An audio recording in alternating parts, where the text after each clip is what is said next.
Welcome to the Seeding Digital Skills program webinar. My name is Jason Chang. I'm with the Ontario Chamber of Commerce. I want to thank you all for joining us this afternoon to learn more about this valuable upskilling program. The Ontario Chamber of Commerce is the indispensable partner of business. We are Canada's largest and most influential provincial chamber of commerce. We are an independent, nonprofit advocacy and member services organization, and we represent a diverse group of members that spans 60,000 members across Ontario. The OCC convenes, mobilizes, and empowers businesses and our local chambers in the pursuit of a common purpose, and that's to bring inclusive and sustainable prosperity to Ontario's businesses, workers, and communities. We think the Seeding Digital Skills program is part of the important work that we do to achieve these goals. While we meet in cyberspace, I want to acknowledge that I do come to you from the city of Toronto, which is located on the traditional territories of the Mississaugas of the Credit, the Anishinaabe, the Chippewa, the Haudenosaunee, and the Wendat peoples, and is now home to many diverse First Nations, Inuit, and Métis people. Toronto is covered by Treaty 13, signed with the Mississaugas of the Credit, the Williams Treaty, signed with multiple Mississaugas and Chippewa bands. As we lead these informative webinars, I also want to acknowledge that Indigenous people continue to face outsized barriers to access to training, education, workforce development. It's important for all of us in our own capacities and with the organizations we work with to break down these barriers. Indigenous participation in Canada's workforce, education, and economy is essential for strengthening both Indigenous prosperity as well as Canadian business prosperity. The agenda for today, I'll first introduce our speakers. We'll next have an overview of the Seeding Digital Skills program, how the program works, how it functions from a participant's perspective. We'll then turn it over to our technology and training partners, Unity Technologies, who will describe digital twins, who they are, what they do, and the curriculum for the program. And then we'll head into question and answers. You can always, at any point in time, use the question and answer box to enter a question, and we'll either address it at that time or wait till the end, depending on the question. This session is being recorded, and so the recording will be sent to all registrants and participants later on. Our speakers today, my colleague from the Ontario Chamber of Commerce, Joanne Sarre, she'll give the overview about the training program. And from Unity Technologies, we have Miguel Garcia and Titi Odunsi. I'll turn it over to Joanne, who will talk about the Seeding Digital Skills program. Thank you, Jason. Good afternoon, everyone. So the Ontario Chamber of Commerce is very excited to present this really groundbreaking training course. The Digital Twin program is something that has been collaborated with our partners at Unity, also our partners at CAHRC and FPSC and Food and Beverage Ontario. So we've really been able to come up with a really unique and specific training program for you. So this training program is for agriculture, businesses that include livestock, hatcheries, greenhouses, and also beverage processors, food packagers, food processors, food transportation, food storage, anyone in that industry. And we want to stress that it is not just for big businesses. This training is also very applicable and can be utilized by smaller businesses as well. So the highlights of the program include a 12-week online training program, which is completely free. In those 12 weeks, you will spend 3 hours working with a trainer live online, and that trainer will be able to help and support you throughout each of the modules. In between the training weeks, the training periods, you will have access to the Unity platform, which has over 400 hours of training that you can do at a self-pace, and you can do as much as you would like and as much as you feel will benefit you. We do, between the live sessions, have suggested programs that we would like you to take, but there's much, much more beyond that for you to explore. So we are have cohort start dates starting in August. We do still have some room in our August cohort, 2 August cohorts for those who would be able to join us then. We would love to welcome you. And we run these cohort start dates through to the beginning of December. So in addition to this 12-week free training program, you will also receive a free digital Unity license, which will give you full access to all the training modules, the recordings of the sessions you will learn, and support throughout that 1 year period from your start date. And that is worth about $5,000 US. It is their top tier license, and you will receive that for free.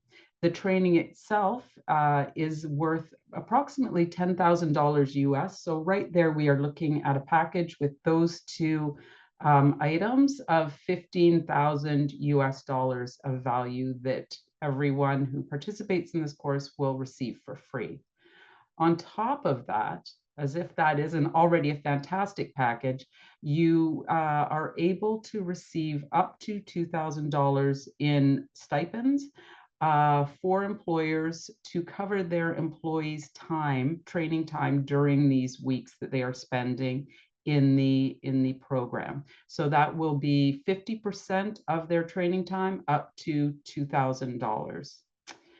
So upon completion of this 12-week program, you will get an industry credential issued by Unity.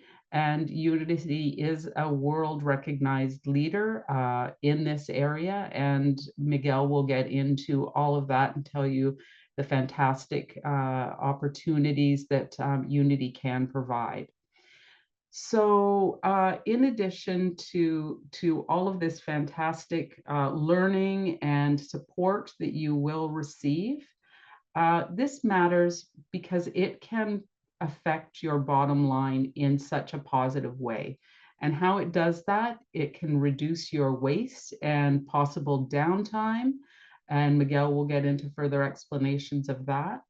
As I mentioned earlier, food transportation, things that are perishable can be monitored during transport for more effective temperature consistency. Also, this process, this system will allow you to test out different scenarios, different efficiencies that you're considering within your business before actually putting them into play. It can be used in both agriculture and food and beverage processing and across many other industries. But in the food and beverage processing plants, digital twins can really create a competitive advantage. And as I mentioned earlier, ultimately improve your bottom line.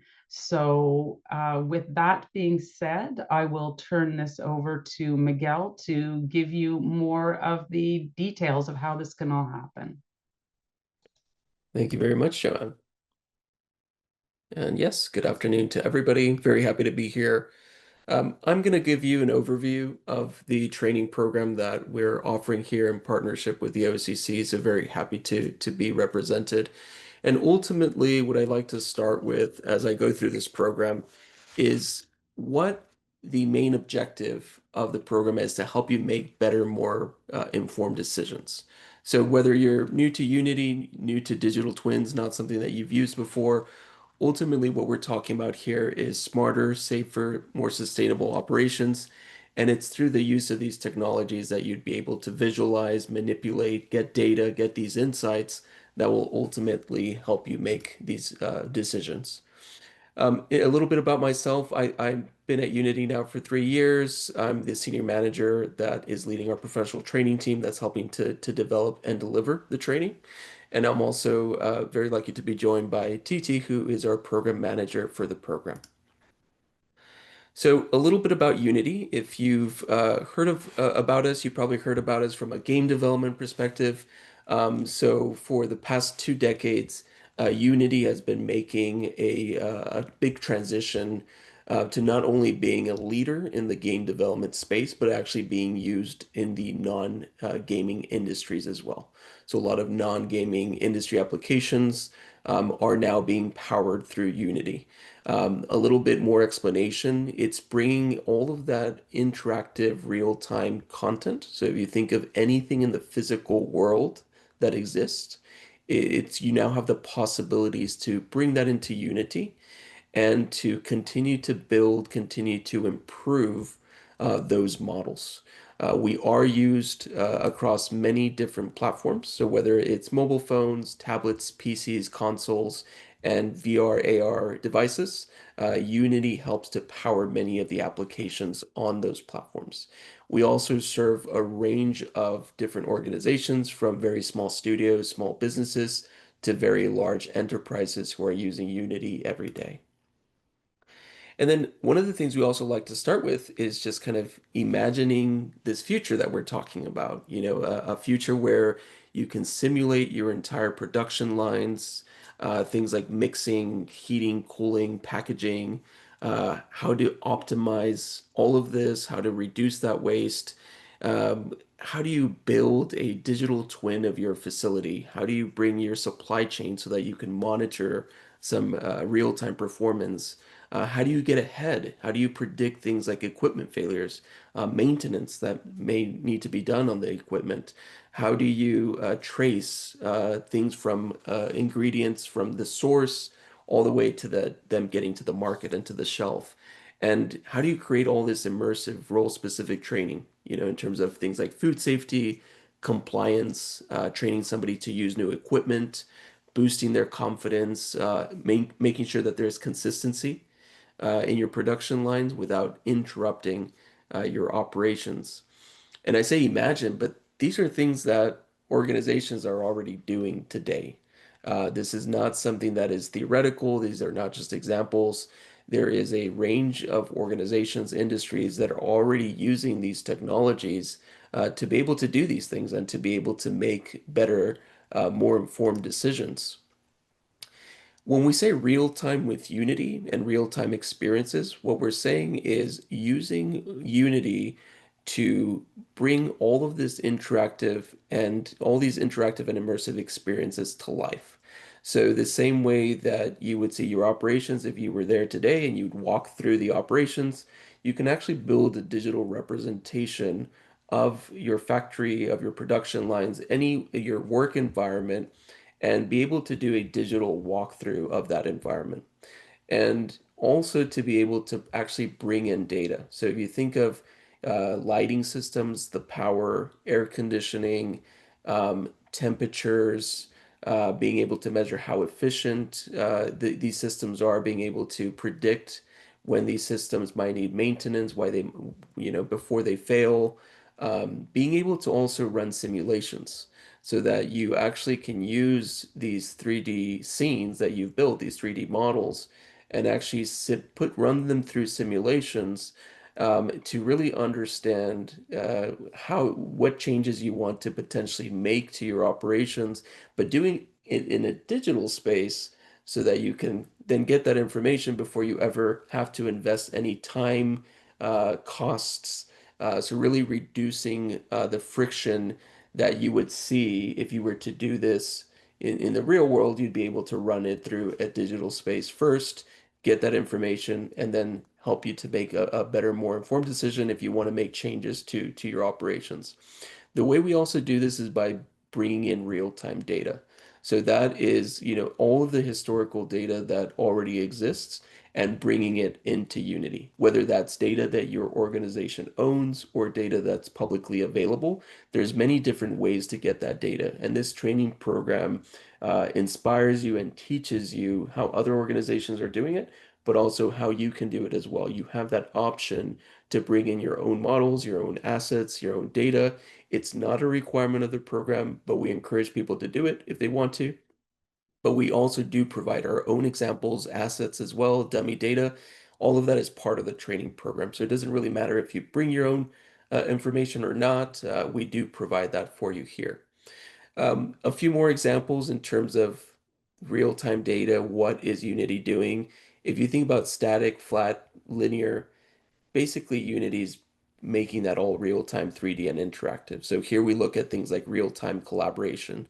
So someone is able to scan construction with their device, and they're actually able to take that scan and then translate it into Unity to build a 3D model of the scan.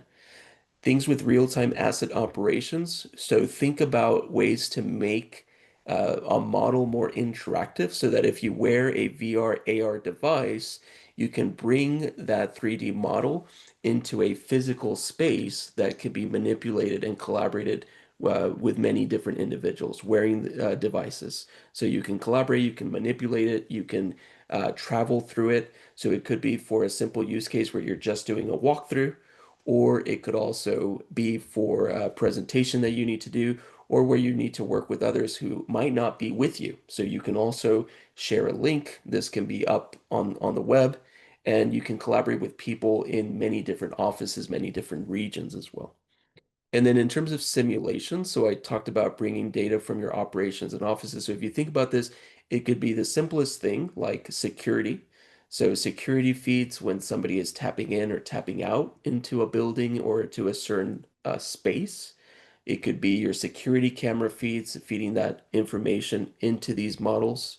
It could be it making your power usage, so being more efficient. If there's certain times of day where people are not using parts of the building or rooms, why keep the lights on? Why keep the air conditioning? You might use these models to then say, well, based on the historical data, we can manage power a lot more efficiently because we're looking at foot traffic, we're looking at when these parts of the building are being used.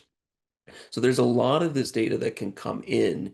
And this is not stuff that is not, we're not producing this for you. It's stuff that you probably have in your organizations, have it through other sources, but we're now kind of consolidating that and putting it into a 3D environment where it's much easier for someone to just open that up, get very quickly visualize what they need, and very quickly respond to those things rather than today you might be going to one source or one tool or data's up in spreadsheets where if you're doing an audit of your operations, this is just a better way to visualize, manipulate it, and more quickly respond to things as well and share it with others as well. Now, why Unity? Very briefly, it's very easy to distribute. So everything that I'm showing you today, if you think about, well, great, but how can I take this out of Unity? How can I share this? We're able to deploy everything I'm showing you across devices. From the simplest, if you want to share a walkthrough with me, giving me a link where I can literally open it on my phone, I can open it on my web browser, and I can instantly be transported into your operations. You can guide me, you can decide to give me the walkthrough, or I can just guide myself. You can allow people to go in and to explore, to click on different things within the operations to get information. It's very easy to distribute that. We talked about data a lot here. So unlocking that siloed data, a lot of our customers find value in using Unity because they're bringing data from many different parts of the organization and consolidating and injecting that within their models within Unity. So very helpful for that. Real-time insights we've been talking about. So injecting real-time data into these models so that you're able to visualize it very quickly, but also interact with that and click on it so that you can get more information. And then also things like sensors. So whether you already have sensors in your operations or it's something you've been thinking about, we also have a lot of examples of how customers are bringing that sensor data into Unity. And then immersive, understandable goes without saying. Obviously, if someone can immerse themselves in the experience, they get a better feel for it. They really understand something. And if you think about it also from a kind of a training perspective, or if you want to have someone that can get a real feel for your operations without actually having to physically be there or physically go to every single part of the business or have to physically interact with the machine. Another way to do that is to give them the digital representation of that, where they can go in, they can learn, they can manipulate it, you can train them without them having to spend as much time or any time actually in the physical space. So it makes it very immersive and understandable. Joanne gave you a good overview of the curriculum, but just to go a little bit deeper in terms of the training aspects. So when we look at each one of these sessions, they all have a central question or theme. We use a lot of real world examples from the sector, but we also encourage you to bring your own. So a big value proposition of this program is that we're inviting a two-way conversation. We'll provide the spark, we'll provide the inspiration, we'll even give you models and assets that you can work with. However, we also encourage you to bring your own ideas, your own use cases, maybe some challenges that you have that you think this might be able to help solve, or simply things that you want to test. We also encourage you to do that, but everything is private. You share with us as much as you want to, or you can just work on your own projects without the need to share that with anybody else. There is a lot of that time for discussion and reflection. And in terms of self-paced learning, as we said, you have access to a lot of online courses. We realize that everybody will move at different speeds with when it comes to learning Unity. The great thing is that there is a lot of self-paced resources after the sessions, in between sessions that help you prepare or can also serve as reinforcement. If you feel that maybe you didn't catch everything during a session, there's a lot that you can keep doing as well after the session from a self-paced perspective. A little bit more about digital twins. You might be seeing this and thinking, well, this is very aspirational. There is so much here. Now, there is different levels. What this program is really aiming to do is to build the fundamentals, the foundation. So what we call this is kind of a level one, a virtual twin, and maybe even getting to a connected twin. But it's first teaching you how to really use the fundamentals, the foundations of Unity to bring in those digital twins, to create a digital twin, to visualize that within Unity. And it's simple things like being able to navigate in a 3D space, interacting with the model, bringing in those models into Unity successfully. And then we start looking at more advanced cases where, okay, great, we've got the models in there. I can walk through it. I can navigate it quite easily. How do we actually start to bring in data? How do we make it more useful beyond a visual representation or a walkthrough? And organizations have really taken years. You know, if we look at some of the biggest organizations that are using this, you know, they've gone on this journey of years where they're now able to start building predictive twins, prescriptive twins, and even autonomous twins. And what that means is that they've used this now for a period of time where they've been able to really educate the system and make informed decisions based on the data that's coming into these digital twins to the point where they can start to build a forecast. They can forecast what is likely to happen based on the data, and they can make those changes. So something like a system letting them know, hey, maintenance is needed. It's very likely the system it will break without maintenance. So it's useful to know that before you have to make costly repairs, for example. And so things like that, if we think about operations, that are not working as efficient. So it's constantly monitoring a system and it will catch when that system may not be operating to its optimal potential and we'll be able to feed that back to you as well and make predictions. And also an autonomous twin, which actually is now able to make and correct issues on its own based on training. So that's when you start to look at a lot of AI topics, and we will be looking at those AI topics as well. And here we just have a few more examples of each one of those levels. So if you look at, the autonomous twin, we talked about AI training. So we will start to introduce as part of the program different ways that AI can be used. And we'll also show examples. Here you see, for example, with a virtual twin, very easy to start to understand how to build a showroom or give someone a walkthrough, give someone a virtual tour.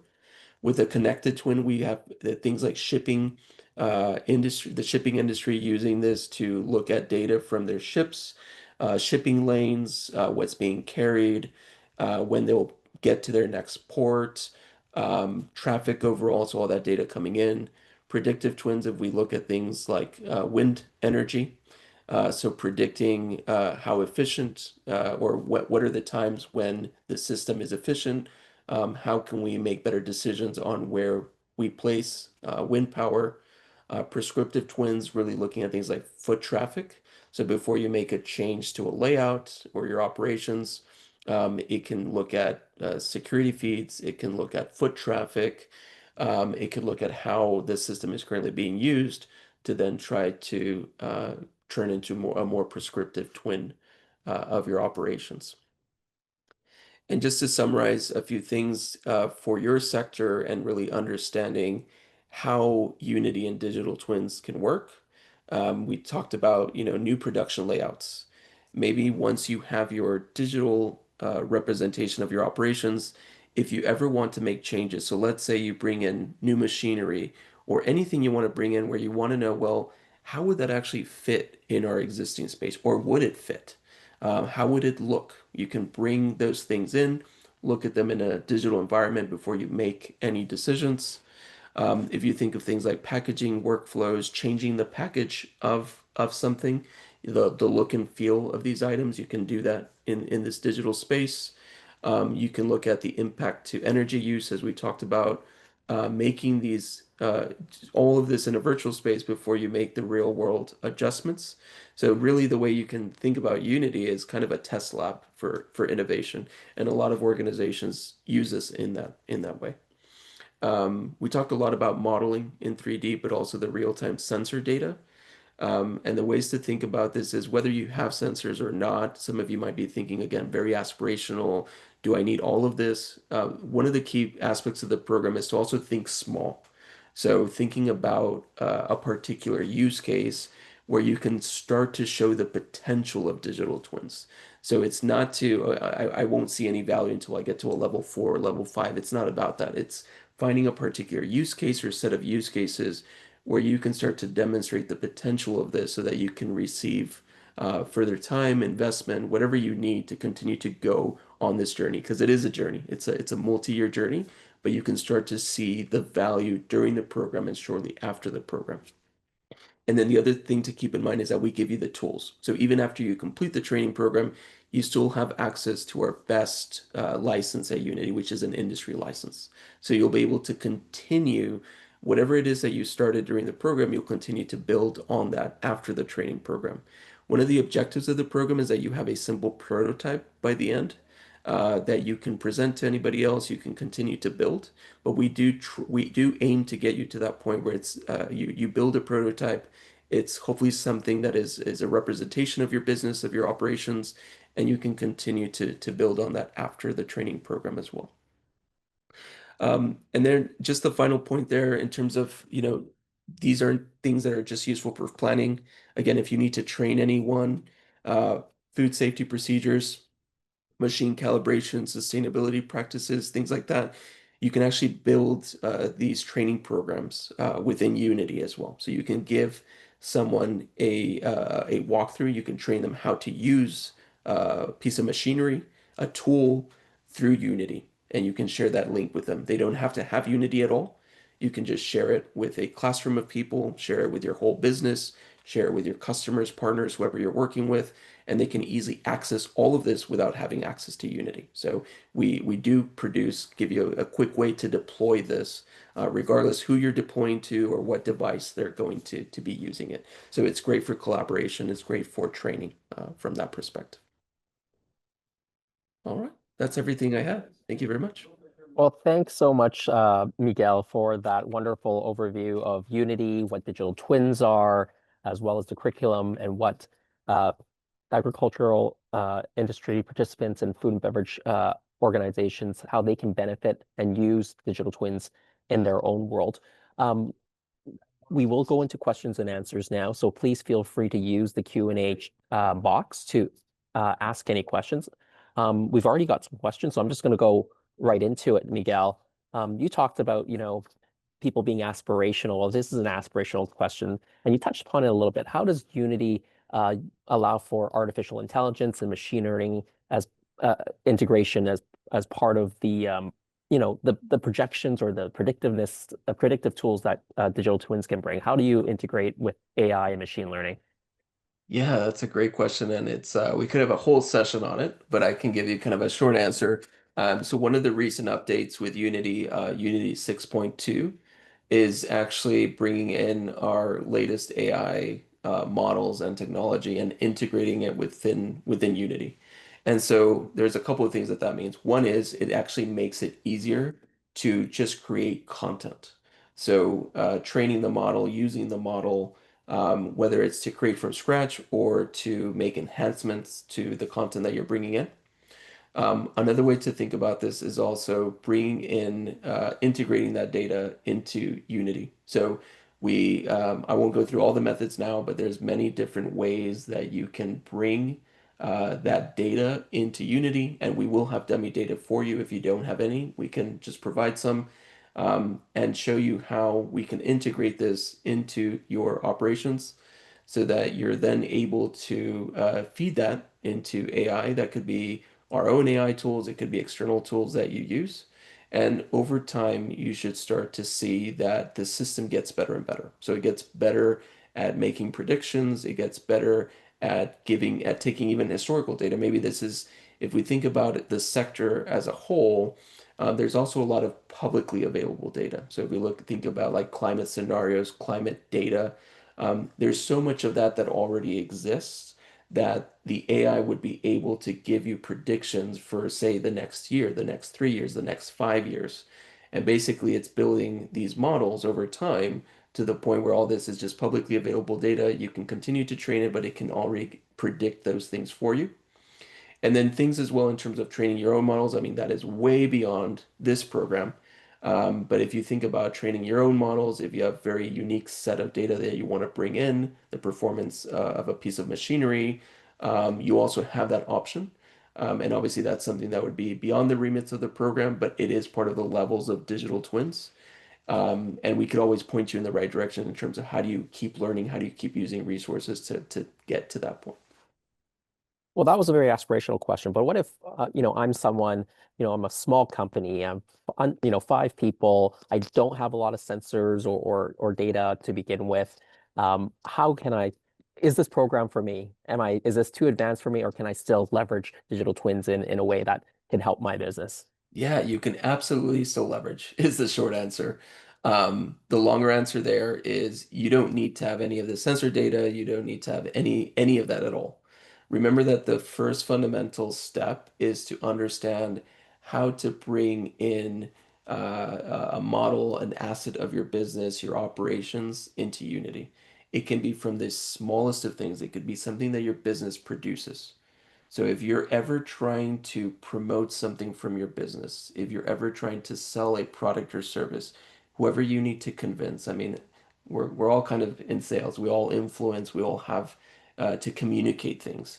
It could be that simple use case that you discover that actually bringing that into a digital space is a much better way than you sharing slides with someone or a PDF document, or it could work in conjunction with those things where you say, hey, now I can provide a link to somebody. They can click on that link, regardless. Again, remember, they don't need access to Unity and they don't need any skills. I now give them an access to that link, and suddenly they're transported into a scene that I've created for them.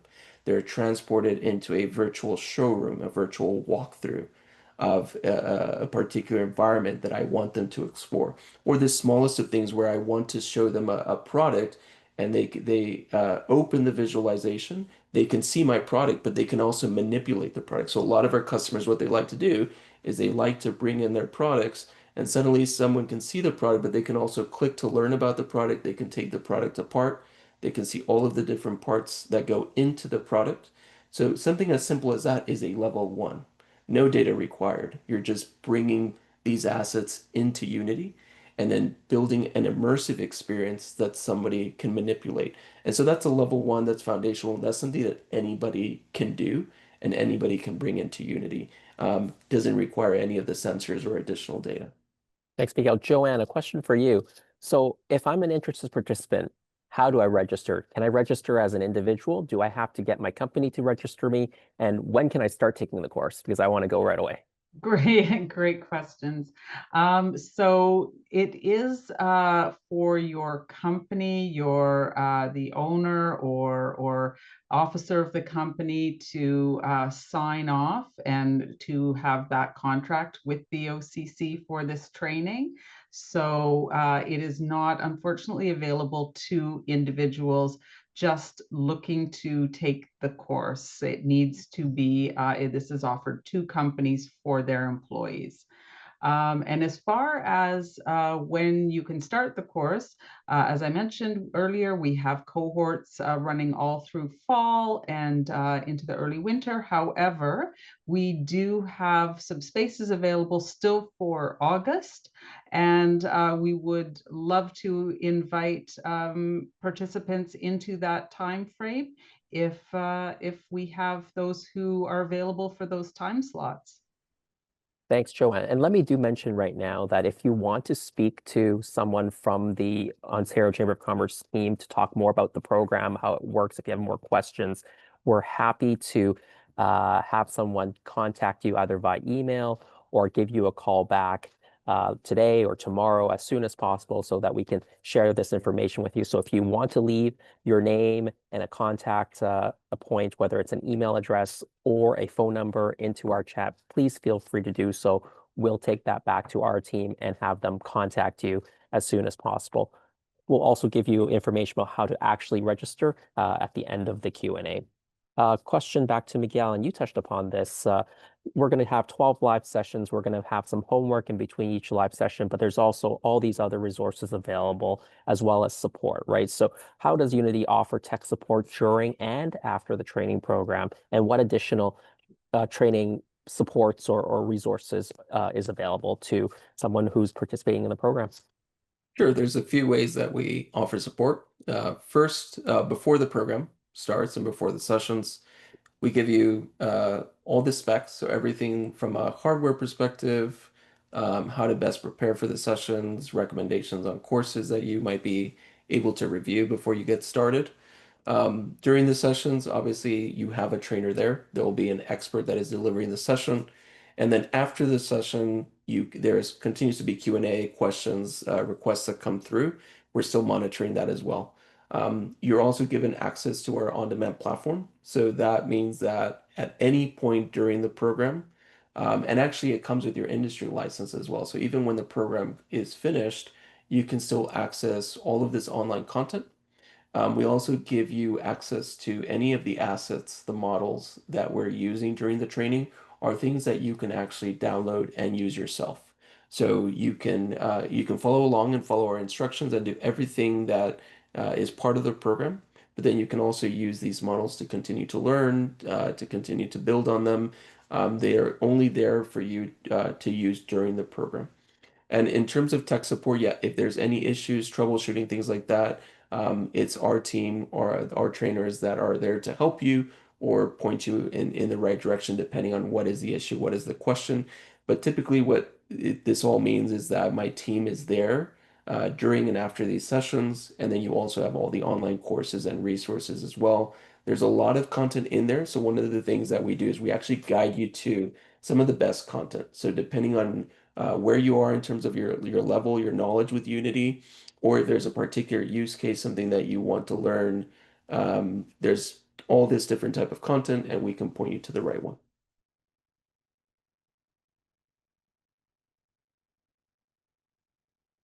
Jason, you're on mute. Sorry about that. Miguel, you talked earlier about a participant being able to bring in their own use cases, examples, or if they have some existing models of machinery or processes in their business to the program. But what happens with the information that I bring in? Is it secure? Will it be shared with other people? How does my information stay protected? Yeah, great question. So anything that you are bringing into Unity is private to you. So when we say the sharing of use cases, there's a couple ways to think about this. If you choose to bring in any of your own assets and any of your own models and you want to use that within Unity, you can absolutely do that without actually sharing it with any individual, including Unity. So Unity is private to you. Everything is protected. It's not public at all. It lives within your own environment. Now, if you want to share beyond that, so if you'd like to perhaps share that with one of our trainers, one of our experts, if you have questions on a particular way to improve your models, if you have questions on troubleshooting something in your models, that's when you can choose to either just share it in general with anyone during the session, or you can choose just to share it with our training team if you have particular questions. There's also just sharing of you actually speaking up during a session. So we have a lot of participants that are okay with sharing some of their projects and ideas because they find that it's great to collaborate, it's great to get others' insights, maybe others who are tackling some of the same problems. But if there's any concerns, around competitors or things like that, you don't need to do any of that. So it's up to your comfort level in terms of what you share. But as far as what you bring into Unity, that is absolutely private to you and that is not shared with anyone else.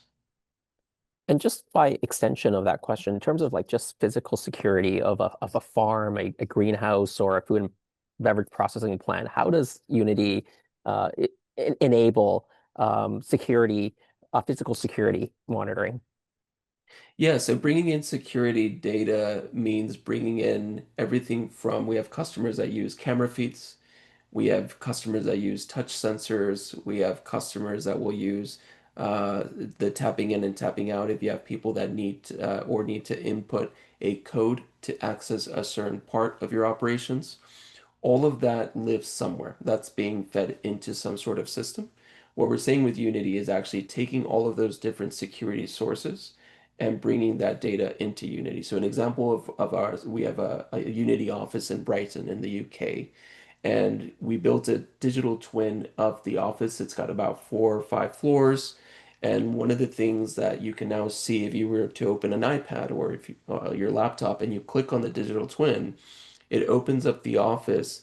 And one of the things that it'll show is that every time that someone taps in with their key card somewhere or they input a code, it'll show on the system that they've accessed and it'll show who accessed if they are using their key card. The other thing as well, if there's any space that shouldn't be accessed, there'll be a camera feed that opens up. And so you can actually inject this video and it opens up on the digital twin and it shows who is accessing what space they're trying to access. And all of these logs are also shared. So over time, you can see this historical data. So there's customers that use us, and we use this for the office as well, for the efficient use of power. So if you think about it, there's probably a lot of inefficient use of power when parts of the building are not being used, particular offices and spaces are not being used. And so it also shows you that historical data, and then you can monitor power use and make decisions on a better way to drive that. Same thing with foot traffic, people accessing the building. All these camera feeds will be able to look at that foot traffic and also feed this data into the digital twin. So those are just a few examples. Thanks, Miguel. We're getting close to time, but I do want to ask one more question for Joanne, because this has come up quite recently. We've had a lot of interest from various types of businesses, not just those who are farms or hatcheries or greenhouses or actual, very very obvious food and beverage processing facilities, but sort of related industries. Can you talk about who may be eligible kind of in the related industry side to agriculture and food processing? Yeah, great question. Absolutely. So if it is a business that is adjacent and supporting the food and beverage industry, it could be, I guess, for beverages, it could be the bottle makers, the people who do the capping, that kind of thing, then they would also be eligible for this program. Um, Packaging suppliers for food would absolutely be eligible. We have some businesses that are combined food and beverage and agriculture, like some of the wineries and things like that. So if it is, let's say, a company that is supplying fertilizer, that is making the fertilizer for the vineyards, that business would be eligible. The companies that wouldn't be eligible are more like the suppliers, the middlemen in between, those who aren't manufacturing the products themselves. But so like a farm supply store or something like that, if they aren't manufacturing the product, then they would not be eligible. But it could also be the machinery makers who are providing the machinery for food processing, who are making the production lines that are used within food processing. So anything that supports that, including I mentioned earlier, some of the transport companies that are specifically transporting perishable goods or food and produce to these